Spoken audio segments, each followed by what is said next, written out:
The 20th of October 2020 will always be a memorable day in the hearts of Nigerians because of what happened that day. The Lekki massacre that brought tears and pain to many Nigerians happened on the 20th of October 2020 during the Endsars protest. Nigerians have taken it upon themselves to mark this special day and call for justice for the lives that were lost.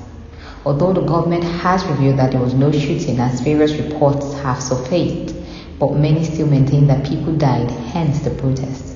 Today marks the second anniversary of the Lekki massacre, and once again, Endsars forerunners like Fowles and Mr. Macaroni have embarked on a peaceful protest.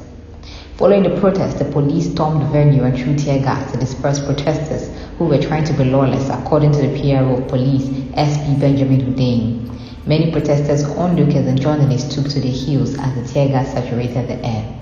The police started firing the tear gas when the protesters laid some coffins at the toll gate to round off their demonstration.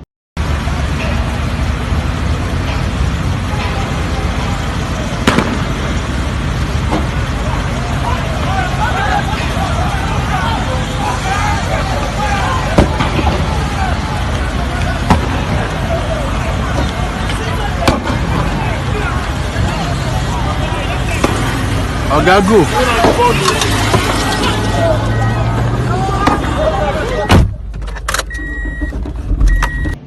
The walk was to mark the second memorial of the Lekki shooting that took place at the toll gate and to honor those that lost their lives to police and military brutality.